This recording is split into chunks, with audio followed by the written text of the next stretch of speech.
Hare Krishna, Hari Bol. Hare Krishna Maharaj. अच्छा अच्छा डनोट्स हरे कृष्ण ओम अज्ञानतिमिरान्धस्य ज्ञानाञ्जनशलाकया चक्षुरुन्मिलितं येन तस्मै श्रीगुरवे नमः श्रीचैतन्यमनोभीष्टं स्थापितं येन भूतले स्वयं रूपकदा मह्यं ददाति सपदान्तिकम् आददानश्रमं दन्तरिदं याचे पुनः पुनः श्रीमद्रूपपदाम्भोजतुभ्यं जन्मजन्मनि अनर्पितचरिं चिरात् करणावतीर्णः कलौ समर्पयितुमुन्नतोजरसां स्वभक्तिश्रियम् हरिपुरटसुन्दरद्युतिः कदम्बसन्दीपितः सदा हृदये कन्दरे स्मृतवासिनिन्दनः सर्वतमस्मरे गुरुपाद पद्म नितिला पृष्ठ जगद्गुरु श्री श्रीमद भक्तिदांत नारायण गोसाई महाराज जी के अभय चरणारविंदों में अनंत कोटि दंडवत प्रणाम अर्पण करता हूँ। तंत्र उपस्थित दंडी पास सन्यासी शिष्य भक्तिदांत दंडी महाराज जी, नामनिष्ठ संत श्री अनिरुद्धास प्रभु जी, श्री श्रीनिवास आचार्य, श्री माधवेंद्रपुरी पाद, श्री परमेश्वरी दास ठाकुर, श्री राधारमण गोस्वामी को प्रकट करने वाले हमारे जो श्री गोपाल भट्ट गोस्वामी, सभी के चरणों में मैं यथार्थ दंडवत प्रणाम अर्पण करता हूँ। So we are reading from Madhurya kadambini, page number 84, last paragraph. In essence, although this verse from Bhagavad Gita describes the magnificence of Ananya Bhakti, one-pointed devotion, it is not giving a license for misbehavior. In truth, it is never possible for the hearts of the bhaktas to be inclined towards bad behavior for long. That is why the word api even has been used at the beginning of this Gita verse. Even if by chance such depravity occurs within the conduct of a sadhaka who remains under the control of any bad impressions due to either the activities of his previous births or heinous association, then the supremely independent and very powerful Bhakti Devi removes all those ill thoughts from his heart quite swiftly. By the fire of repentance, the heart of that sadhaka rapidly becomes pure. That is why in the subsequent verse of the Gita, Shri Bhagavan has said, Shipram bhavati dharmatma shashvat chantim nigacchati kaunteya pratijani name bhaktaha pranashyati. Arjun, such a person fixed in bhajan of me swiftly becomes virtuous. He obtains perpetual serenity and never meets with ruination. For this very reason, you can say with solemn assurance that my bhaktas are never ruined. Devotees are never ruined. That person who does not deliberate on these statements of Gita or understand their underlying meaning or purport, who considering this as a license, knowingly engages in corrupt acts while doing bhajan, feeling no remorse, has not a fraction of saintliness in him. Furthermore, by habitually committing sinful acts on the strength of the holy name, he commits terrible offenses. This is to be understood as fact. Only when Shri Nam becomes pleased by his unending performance of Nama Sankirtan, along with his forsaking ill behavior and the like, can his incessant repenting and his experience of intense misery again qualify him as saintly. There is no other way. This point should also be understood in this light. So we should not sin on the strength of the holy name, but rather we should think ourselves very fallen and chant holy name in that mentality. On the path of jnana, a jnani is criticized as long as the slightest depravity remains in him, and for that he is not recognized as a jnani, as Srimad Bhagavatam 11.18.14 states. Yastu asammaryata sadvargaha prachandendriya sarathi jnana vairagya rahitas tridandam upar jivati. An initiate who has taken refuge in the path of jnana, but whose mind and senses remain uncontrolled, is devoid of knowledge and renunciation, and is impelled by his charioteer-like intelligence, he makes a show of bearing a danda solely for the purpose of maintaining his livelihood. So, on the other hand, a person standing as a bhakta is not forbidden and criticism of him is not found, even if he is badly behaved. The author substantiates this with the following verse. बाध्यमानोपि मद्भक्तो विषयैर अजितेन्द्रिया प्रायः प्रगल्भया भक्त्या विषयैर नाभिभूयते. Shri Krishna said, "O Uddhav, by the influence of powerful bhakti to me, even my bhaktas, who are not completely competent in subduing their senses, are not overwhelmed by the sense objects." So now 5a, Ajamil accepted as a bhakta even though he chanted a mere semblance of the holy name. Now he is Chakravarti Thakur is giving the example of Ajamil. Ajamilasya bhaktatvam Vishnu Dute Nirupitam Sanketa Bhagavan Nama Putra Snehanu Sangajam Iti Adi Drishtya Tad Abhava Tad Abhasatvam Satvam Api Ajamiladinam Bhaktatvam Sarvahi Sangitam Eva. The messengers of Vishnu, the Vishnudutas, are fully versed in Tattva. In comparison with the Yamadutas, they do not err in ascertaining what is real and unreal. Therefore, what they determine is the truth. Thus, they established Ajamil standing as a Bhakta.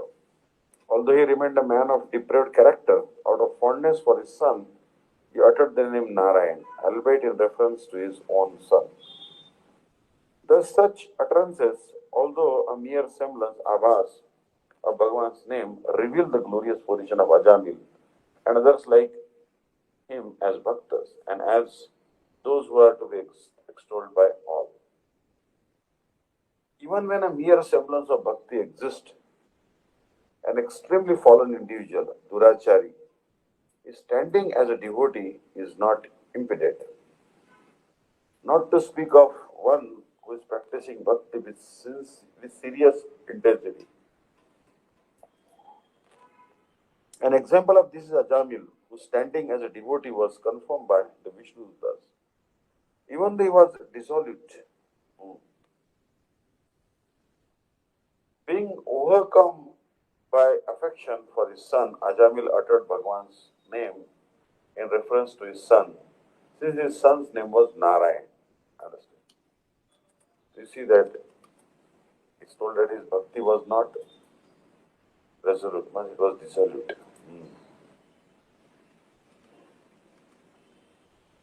So, actually Ajamil is told that even though he was dissolute, so Ajamil was called dissolute. Dissolute means unrestrained by conventional morality. Dissolute means debauched, degenerate, degraded, like this. Libertine, profligate, riotous. These are different substitutes. So he was dissolute. Being overcome by affection for his son, Ajamil uttered Bhagavan's name in reference to his son. Since his son's name was Narayan. Now that was a good thing.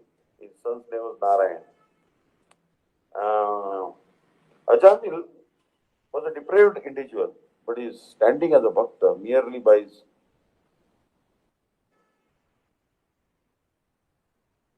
uttering the semblance of Bhagavan's name is celebrated through his evidence from the revealed scriptures.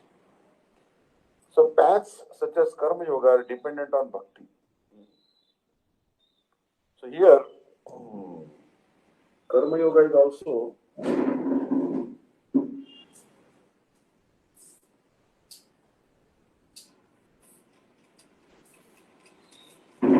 Karma Yoga is also dependent on bhakti. Tadevam Karma Yogadinam Antakarana Shuddhi Dravya Desha Shuddhi Adaya Sadhakas Tad Vaigunyadayo Badhaka Bhaktistu Pranadainya Eveti Sarvatha Paratantram Evatesham Nahi Swatantraha Kenapi Sadhyante Badhyante Veti. It It is accepted, therefore, that in regard to karma, yoga, and other paths, the mental purity of the practitioner and the purity of the ingredients, place, and so forth are vital to the success of practice.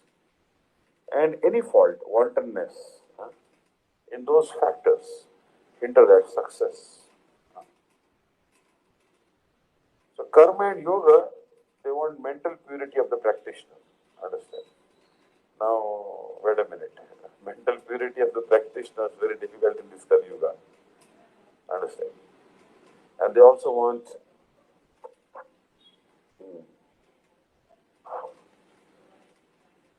the purity of the ingredients.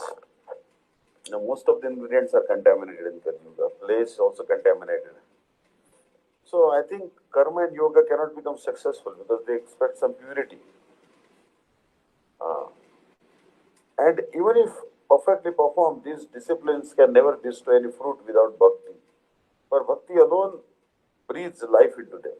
All these processes, karma and yoga, are lifeless, but bhakti will breathe life into them. Therefore, it can be perceived in every way that disciplines like karma, yoga, and jnana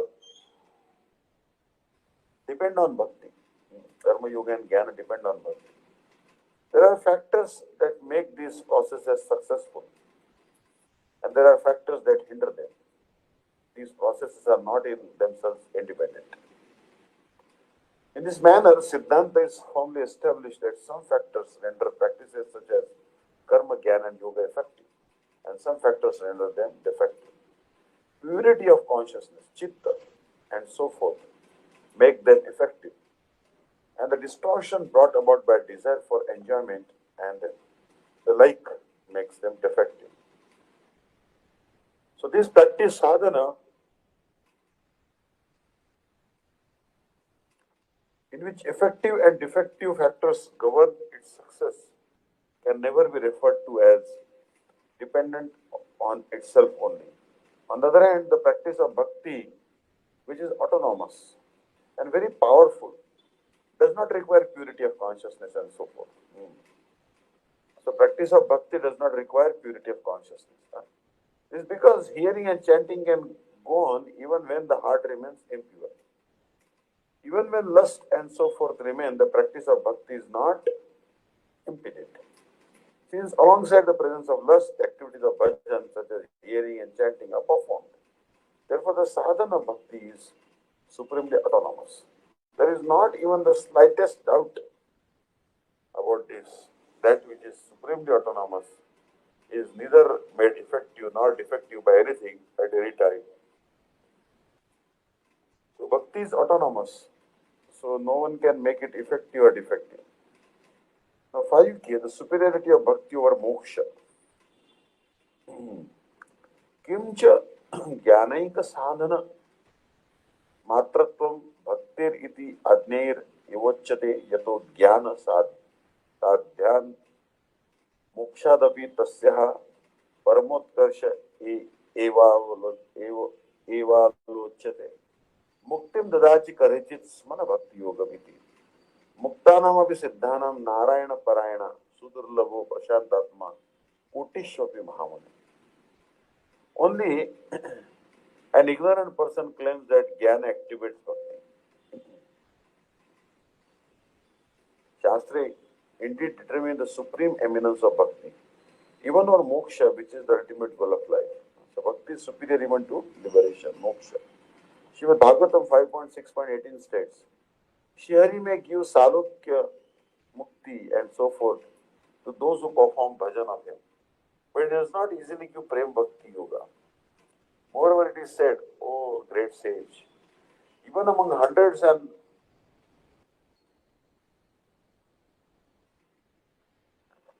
even among hundreds of millions of perfected and liberated personalities, it is extremely rare to find even one bhakta who is dedicated to serving Sri Narayan. His mind thus totally serene. It's very difficult to find a devotee of Narayan. In Shastra, one encounters numerous statements like these, which conclusively establish bhakta's supremacy over jnana or bhakti's absolute supremacy over mukti, the ultimate fruit of jnana. 20 version of Bhakti. Previously, the preeminent author, Srila Vishwanath Chakravarti Thakur, has explained that the practices of karma, jnana, yoga, and so on have the nature of being dependent on something else. Since certain elements render them effective and certain elements render them defective. But that the practice of bhakti is supremely independent, swatantra, due to the absence of anything that can render it effective or defective. Ignorant persons, unable to understand the actual imports of Shastra, say that Gyan activates bhakti, refuting the philosophical conclusions of such ignorant persons. Srila Vishwanath Thakur is establishing the absolute supremacy of bhakti with evidence from scripture. Some people say that Gyan activates bhakti. In their opinion, the inclination for bhakti is actually impossible without knowledge of the soul, Atma Tattva.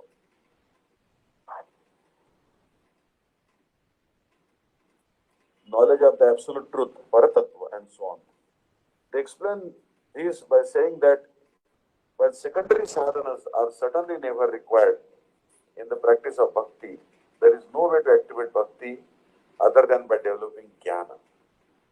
Sri Vishwanath Thakur, considering such people uninformed, is refuting their ideas and demonstrating the independence of bhakti. The bhakti is independent of jnana and karma. An extensive analysis of jnana is now presented. By the word jnana, three branches of knowledge are understood. A. Tat Padartha Gyan, meaning knowledge of the absolute truth, Parabrahma or Bhagavad Tattva. B. Tam Padartha Gyan, meaning knowledge of the intrinsic spiritual form of the living entity. And Sambandha Gyan, Samarsi, meaning knowledge of the relationship between the absolute truth and the living entity. So, number one is Tat Padartha Gyan, knowledge of the intrinsic form of the absolute truth of Sri Krishna, the object of worship. Tat Padartha Gyan is the transcendental knowledge that Brahma Sri Krishna possesses a beautiful form and is composed of eternality, cognizance, and bliss, Sat Chit Ananda. It refers to knowledge of his quality of being Swayam Bhagavan or Brahma, even while acting like a human, and of his quality of being the embodiment of the totality of all rasa. It refers to knowledge of his unlimited beauty, of his unlimited madhurya, of his unlimited form, qualities, and pastimes, of his unlimited kindness. It refers to knowledge of all his other qualities, like his affection for his devotees. It also refers to knowledge of his holy abode, associates, internal potency, Surup Shakti, and the external potency, Maya Shakti. Tam Padartha Gyan, knowledge of the Jiva. Tam Padartha Gyan refers to the knowledge of the Jiva's qualities of being a particle of consciousness, of emanating from the Tatastha Shakti, the Lord's marginal potency, and of being the Lord's separated expansion, Vibhinnamsha, of being the eternal servant of Krishna, of having a minute degree of independence, and so on. C is Sambandha Gyan, knowledge of the relationship between Bhagavan and the living entity.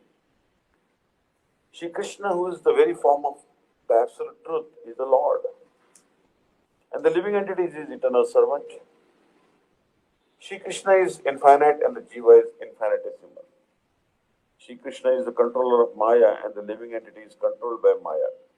Forgetfulness of Shri Krishna's lotus feet is the sole cause of the living entity's entanglement in Maya and his unending misery, where the bhajan of Shri Krishna is the sole means of becoming liberated from Maya and obtaining the supreme bliss. Knowledge of all this is referred to as knowledge of the relationship between the Supreme Lord and the living entity or Sambandha Gyan. Some people speak about knowledge of the oneness of the absolute reality and the living entity, Brahma Jiva Ikya Gyan. They do not accept the existence of Brahma's potency Shakti or the existence of his personal aspect. His beautiful form and varied qualities. According to their conception, absolute reality is without qualities and without form, and there is no distinction between the living entity and Brahma. And Brahma Sahajya Mukti merging in Brahma is the living entity's ultimate goal. These people are offenders to Bhagwan because they think that the insignificant living entities are the absolute truth and that Parabrahma, Sri Krishna, Sri Ram, and so on, who have transcendental qualities, are but peculiarities of the illusory energy. Knowledge about the oneness of the absolute reality and the living entity is averse to bhakti,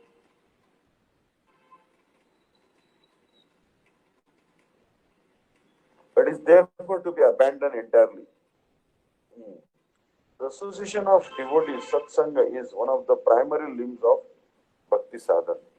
By the mercy of a supremely independent Mahapurush, the above mentioned three kinds of jnana independently blossoms in the heart of the bhakti sadhaka. This is because the sadhaka has associated with a Mahapurush and has heard the Bhagavad Katha that flows ceaselessly from his mouth. If it were possible to be inclined towards the activities of bhakti, such as satsanga and bhajana kriya, by separately obtaining that jnana, then it should be said that jnana activates bhakti. Occasionally, such jnana is somewhat helpful upon one's entering the path of bhakti, but it cannot be called the activator of bhakti, since it is not a limb of bhakti or bhajan. Srila Rupa Goswami writes, Jnana Vairagya or Bhakti Praveshayopa ईशत् प्रथमम् एवेति नान्गत्वम् उचितं तयो यद् उभे चित्त काठिन्य हेतुः प्रायासतां मते सुकुमार स्वभावेयं भक्तिस्तद हेतुरीरिता. In other words, when knowledge, jnana and renunciation, vairagya, are not harmonious with the path of bhakti, or when they are in fact favorable to bhakti, the usefulness for starting one on the path of bhakti is accepted. But after a person has set off on the path of bhakti, jnana and vairagya are no longer necessary. Hence, they are never limbs of bhakti. According to the conception of Mahapurushas, after one enters the domain of bhakti, the continued practice of jnana and vairagya hardens the heart. Therefore, it is solely bhakti which is so tender. That is why the cause of entering the domain of bhakti or crossing the threshold of to bhakti, that is why it has been said in Srimad Bhagavatam, Jnane prayasam namantameva जीवन्ति सन्मुखरितं भवदीय वार्तां स्थाने स्थिता शतिमान् तनुवाङ् मनोभिर् स्थाने स्थिता शतिगतां तनुवाङ् मनोभिर् ये प्रायशो अजितजितोऽपि अस्ते त्रलोक्याम्. Shri Brahma is eulogizing Shri Krishna. O unconquerable one, in this universe, there are those who do not make even a slight separate endeavor to obtain knowledge of your nature and form, your majesty and your greatness. They maintain their existence by staying near your bhaktas and hearing and serving their body, mind, and words, the narrations of your names. And words, the narrations of your names, forms, qualities, and pastimes, which is automatically flowing from your bhakta's lips. Although you are an ordinary uncontrollable, meaning no one in the three worlds can defeat you. You are conquered by such individuals. Therefore, it is only the uninformed who say that jnana activates bhakti.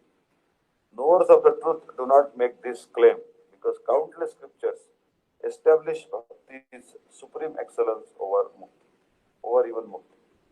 The ultimate goal of jnana, Sri Vishwanath Thakur is giving an example of this from Srimad Bhagavatam. राजन पतिर्गुरुलम भवताम यदूनाम दैवम प्रिया कुलपति क्वच किंकरो वा अस्तेकम अंग भगवान भजताम मुकुंदो मुखम ददाति करचित स्म भक्ति योगम. O Parikshit, Bhagwan Mukunda himself was the master, the guru, the worshipful deity, the best friend, and the family head of the Pandava. and Yadu dynasties. Sometimes he would even act as their obedient servant and become their messenger. The most beneficent Bhagwan may easily give mukti to those dedicated to attaining his favor, but he rarely gives Prema Bhakti. In a sense, Srila Vishwanath Thakur writes, to his, writes in his Sararthadasi commentary on verse that Maharaj Parikshit felt deep sorrow at the time of hearing Srimad Bhagavatam, because he knew no avatar of Bhagwan had ever appeared in his Guru dynasty. Understanding this, the all-knowing Sri Shukdev Goswami, in order to demonstrate the superiority of Bhakti or Mukti, caused this verse to descend. In other words, in this way, he dispelled Parikshit Maharaj's sorrow and began and brought him joy. Srila Shukdev Goswami's mention was to assert that Bhagwan in which bhakti, that is the bhakta, descends is superior to the family in which Bhagwan descends. The family in which Bhakta descends is more praiseworthy. So where devotee descends, that family is more praiseworthy. The family in which Bhakti descends is more praiseworthy because Bhagwan is conquered through Bhakti alone. It is true that no incarnation of Bhagwan had ever descended in Kuru dynasty, but Bhakta certainly had. Shri Bhagwan is the maintainer of the Pandu dynasty in the same way that he is the maintainer of the Yadu dynasty. He is also their instructor, their object of worship, their best friend, and their leader. He went as far as to act as their messenger, thus becoming their servant. It is never seen that a process other than bhakti can control Bhagwan like this. Such bhakti is extremely rare. Bhagwan may well grant liberation, mukti to those who worship him, which is why one of his names is Mukunda, but he rarely gives prema bhakti. In the verse under discussion, it is not the case that word karhichit at any time implies that Shri Bhagwan never gives prema bhakti. He does not give it as long as the intense hankering to obtain prema bhakti does not awaken within the heart. In other words, it is also very well that a devotee may be doing bhajan, but if any ambitions apart from serving Krishna remain in his heart, even as a saint, Bhagwan does not bestow prema upon him. Sri Krishna Kaviraj Goswami has therefore written in Sri Chaitanya Charitamrita Adi Leela 8.18, Krishna jadi chute bhakate bhukti mukti diya kabu bhakti na dena rakhe na lukaya. As long as the hankering for enjoyment and liberation remain in the heart of the bhaktas engaging in bhajan, Sri Krishna does not give them prem bhakti. Rather, he conceals it from them. So we should not have the hankering for enjoyment and liberation. When a child falls ill, an affectionate mother keeps rasgullas, sweet rice, and so on forbidden from him. She gives him those things which he is healthy, when he is healthy, otherwise not. In the same way, Bhagwan keeps bhakti hidden until keeps bhakti hidden from bhaktas. It is not possible the case that Sri Krishna does not want to give prem bhakti to his devotees. This is seen elsewhere in Sri Chaitanya Charitamrita also. Anya kami jadi kare Krishna bhajan namagi leha Krishna tare tena seva charan swacharan. If those who long for something other than bhakti perform bhajan of Krishna, Shri Krishna grants them service to his divinely graceful feet, even without their asking for it. Some people think that Sri Krishna can satisfy a devotee simply by giving him sense enjoyment, bhakti, or liberation. He would not grant him prem bhakti, since he becomes controlled by prem bhakti. According to their idea, subservience to the devotee is subordinate for him. In truth, however, prema bhakti is the function of Sri Krishna's Ladini Shakti, pleasure potency. Therefore, he derives far more bliss from prem bhakti than from his own intrinsic nature Sarupa. Since his submission to the bhakta is supreme happiness, he always hankers for it. It is not possible that this quality of submission brings him pain and that he rejects it. This is the definite conclusion of the Bhakti Shastras. Since Bhakti is so superior to Mukti, which is the ultimate goal of Jnana, how can Jnana be the activator of Bhakti? Having refuted the conception that Jnana activates Bhakti and having established the superiority of Bhakti over Mukti, the ultimate goal of Jnana, Srila Chakravarti Thakur is now establishing the vast superiority of the devotee of Bhagavan over the liberated personality, the Mukta Purusha. King Parikshit said to Srila Sukdev Goswami, is a page number 95. Muktanam api siddhanam narayana parayana sudurlabha prashantatma kotishvapi mahamune. O greatest of sages, among the billions upon billions of those who are emancipated even in his country and who have nearly attained the liberation of merging into the Brahman effulgence, Brahma Sahitya Mukti, only one person, only one performs worship of Bhagavan Narayan. Such a person whose mind is totally serene and who always takes refuge solely in Narayan is extremely rare. There may be a few such persons. So in his commentary on this verse, Sri Jiva Goswami has written, Muktanam api Muktanam Prakruta Muktanam Prakruta Sharir Sthatve api tad abhimana shunyanam siddhanam prapta salukyadinam च कोटिष्वपि मध्ये नारायण सेवा मात्राक्षी सुदुर्लभः प्रसन्नात्मा सर्वोपद्रव rahita. The purport is that a person who is free from identification with the mortal body in which he resides should be understood as a liberated, a Jivan Mukta Purusha. But to achieve Brahmatya Mukti, but to achieve Brahma Sahitya Mukti, even a Jivan Mukta Purusha must wait until the fruits of his actions, prarabdha, are destroyed. By Brahma Gyan alone, the fruits of Jnani's actions cannot be destroyed. The reason for this is as follows. Brahma Gyan is attained by the wisdom to discern spirit from the non-spirit.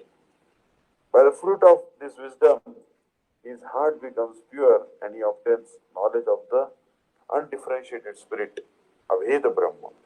Whereas the Jiva has a conception of oneness with Brahma, absolute truth. Although some knowledge of the absolute reality, special quality does not dwell in this dwells in this undifferentiated Brahma Gyan, it does not lead to any activity in the form of worship or service. Hence, no potency of the Supreme Lord manifests in the sadhaka's body by which the sadhaka's unsurmountable prarabdha can be destroyed.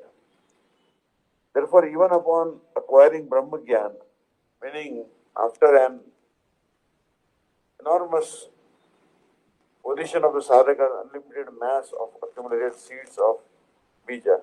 The tendency to sin, muta, and so forth have been destroyed. The sadhaka must still wait for the prarabdha that resulted in his present body to be destroyed before he attains Sahajya Mukti. Such sadhakas are referred to as Jivan Mukta, liberated in this life. Even while this mortal body persists, such Mukta Purushas retain no identification with their body. The word Siddhanam should be understood to mean those who have never attained Bhagwan. A devotee of Narayan, that is, a devotee,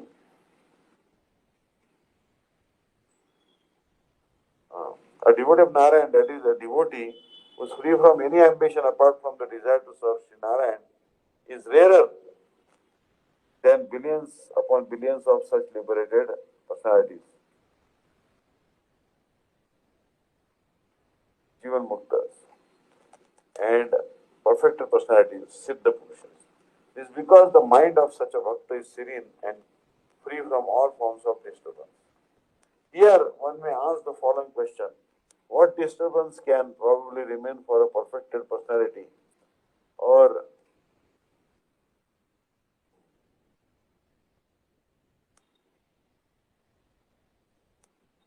one who is liberated in this life? Scripture states that such that upon offending the inconceivably powerful lotus feet of Sri Bhagavan, even such individuals will again become enraptured by worldliness, samsara. Jivan mukta api punar bandhanam yanti karma bhi yadi achintya mahashakto bhagavati aparadina. Even if a person is liberated in this life, he again becomes bound to worldliness, being addicted to material desires because of offenses to the Supreme Personality of Godhead. We'll stop here today. Nitai Gaur Premanande Hari Hari Vanchatal Bodhurvesha Kripasinvesha Pridhanam Pavanebhyo Vaishnavebhyo Namo Namaha. So we are on page number 97. It's a very involved discussion, very beautiful discussion about the supremacy of bhakti. There are other processes. So next time we'll start discussing from page number 97. Thank you so much for listening. Hare Krishna. Hare Hare. Hare Krishna Maharaj, thank you so much. Dandavat Farms. Hare Krishna. Is there any questions? Yeah, if anyone has any questions, please ask.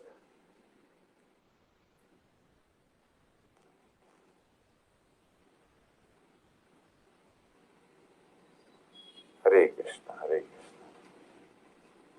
Hare Krishna. Ananga Mohan Prabhu Jai Diwani. Thank you, Hare Krishna. Jai Dhani Krishna. Thank you. Dandavat. Hare. Shri Guru Gauranga Gadharva Giridhari Radha Vinodhari Ki Jai. Nitya Vishnu Stotra Srimad Bhaktivedanta Vishnu Daivata Goswami Maharaj Ki Jai. Nitya Vishnu Vishnu Stotra Sacha Srimad Bhaktivedanta Goswami Maharaj Ki Jai. Nitya Vishnu Vishnu Stotra Sacha Bhaktivedanta Goswami Maharaj Ki Jai. Nitya Vishnu Vishnu Stotra Sacha Srimad Bhaktivedanta Vaman Goswami Maharaj Ki Jai. Nitya Vishnu Vishnu Stotra Sacha Srimad Bhaktivedanta Swami Maharaj Ki Jai. Nitya Vishnu Vishnu Stotra Srimad Bhakti Pragan Keshav Goswami Maharaj Ki Jai. Nitya Vishnu Vishnu Stotra Srimad Bhakti Siddhanta Saraswati Goswami Prabhupada Ki Jai. Nitya Vishnu Parama Bhava Srila Gauri Kusodas Babaji Maharaj Ki Jai. Nitya Vishnu Srila Sachidananda Ki Jai. Nitya Vishnu Vaishnava Sarvabhauma Srila Jagannath Das Babaji Maharaj Ki Jai.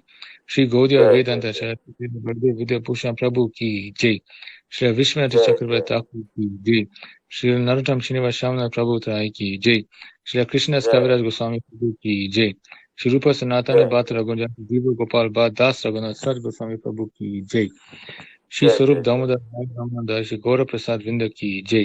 Ramacharya Haridas Thakur की जय। प्रेम से कहो श्री कृष्ण चैतन्य प्रभु नित्यानंद श्री अद्वैत गदाधर शिवसति गौर भक्त विंद की जय। Shri अंतर्द्वीप semen द्वीप गौतम द्वीप मध्य द्वीप कोला द्वीप ऋतु द्वीप जानु द्वीप मोदरा द्वीप रुद्र द्वीप पद्मकाशी नवद्वीप धाम की जय। श्री श्री राधा कृष्ण गोपाल गोवर्धन द्वादश वनत्मका श्री भज मंडल की जय। श्री राधाकुंड श्यामकुंड गंगा यमुना तुलसी भक्ति देवी की जय। श्रीमती वृंद देवी की जय। श्री पौर्णमासी योग माई की जय। श्री गोपीश्वर महादेव की जय। श्री जगन्नाथ बलदेव सुभद्रा सुदर्शन चक्र जीव की जय। श्री श्वेत मंडल की जय। सर्व विघ्न विनाशकारी श्री नरसिंहदेव की जय। भक्त प्रवारक श्री प्रहलाद महाराज की जय। चार धाम की जय। चार संप्रदाय की जय। चार आचार्य की जय। अकर्मा राशि चैतन्य मात की जय। श्री श्री केशव जी सका मात समा की जय। ग्रंथ राशि मद भागवतम की जय। श्री मधुर कदम्बिनी की जय। श्री हरिनाम संकीर्तन की जय। अनंत कोटि वैष्णव वृंद की जय। सामगात भक्त वृंद की जय। श्री निताय गौर प्रेम हरि हरि। हरि बोल। चरणमोहन प्रभु की। Thank you so much. Dandavats. All glories for assembled devotees. Hare Krishna. Dandavats. Hare Krishna. Hare Krishna Maharaj, Dandavat Prams, thank you. Hare Krishna, dear devotees, thank you for joining today, and we'll see you all next week, Friday, for Chaitanya Charitamrita. Thank you, Hare Krishna, Vanchakalpa Trivishya, Kripasundibhya Cha Patitanam Pavanibhyo, Vaishnavibhyo Namo Namah, Vaishnavibhyo Namo Namah, Vaishnavibhyo Namo Namah, Hare Krishna.